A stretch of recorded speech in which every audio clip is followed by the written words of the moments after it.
Two staple dishes in Thanksgiving are pumpkin and apple pie. In this video, I'll teach you how to make both at the same time without much hassle.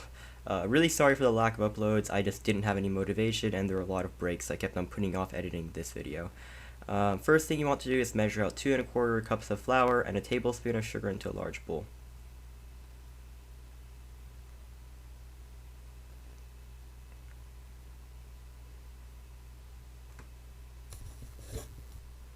Whisk it together until it's pretty incorporated.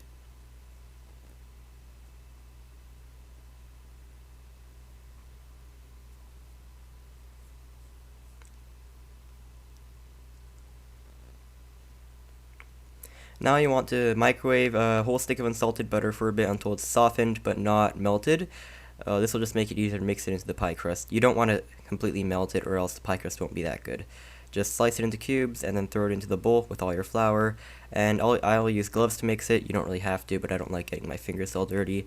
And just kind of really get in there and use your fingers to kind of break it up into smaller chunks.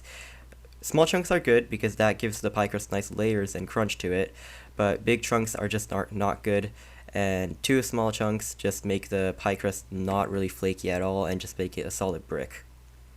Work quickly, don't let the butter melt at all, or else that'll make it kind of bad. I opted to add in a bit more butter, but that's probably not a good idea. Once you're done and it starts holding together a bit, you can turn it out onto a cutting board and probably flour it, unlike me, and just knead it for a bit until it starts holding together a bit better. And I probably overmixed mine a bit, but it's really fine. Just cover it up with some plastic wrap and you should be fine. And just throw it into the fridge overnight. And now we gotta make our pumpkin filling, but the footage corrupted, which I'm still mad about.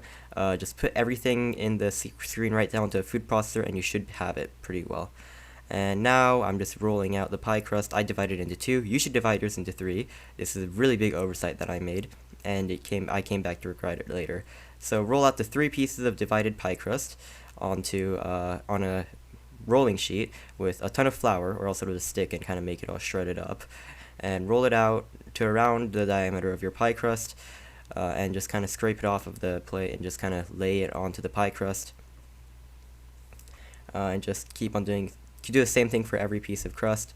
First, I'm going to make this my pumpkin pie, so I'm just kind of patting it around, trimming off the edges, and just kind of making it look a bit better. And then I'm going to pour my pumpkin pie filling in there, which I've got right here. Just kind of pour it in, and then try to smooth it out using a spatula so it's not all really that craggly. Next, we're going to take care of our apple filling. Quickly just chop and core 3 Granny Smith apples. These apples are really good because they're tart and they don't lose much texture when you bake them, unlike some other apples. So just chop them, core them, and peel them. You really want to peel these because the skin does not have a good texture for these apples. When you bake them, it just gets kind of hard while the other apples are nice and soft. I'm using a peeler here to peel it because I don't know how to use a knife. You should probably use a knife if you can because this is really slow, but I just used a peeler. Next, add in a whole cup of sugar into the apples. This will just make them kind of taste better when you bake them. It gives them a nice sweetness. These Granny Smith apples are really tart. That might look like a lot of sugar, but that's good. Next, just a tablespoon of flour to kind of make the mixture a bit more thick. And then just a good shake of cinnamon. I didn't really go through the trouble of measuring it out. I just kind of didn't feel like it, so I just did a generous shake of cinnamon, which actually ended up being really good. And just chop up 2 limes, and I throw in all the juice from them. When I chop up a single lime, oops, that would have been bad. And mix it up until it's nice and incorporated, and it looks like an apple pie filling. And I'm going to roll out the rest of my pie crust because I didn't roll out all of it. Dust it with flour if you have to, and roll it out to the same size that you do with your pumpkin pie.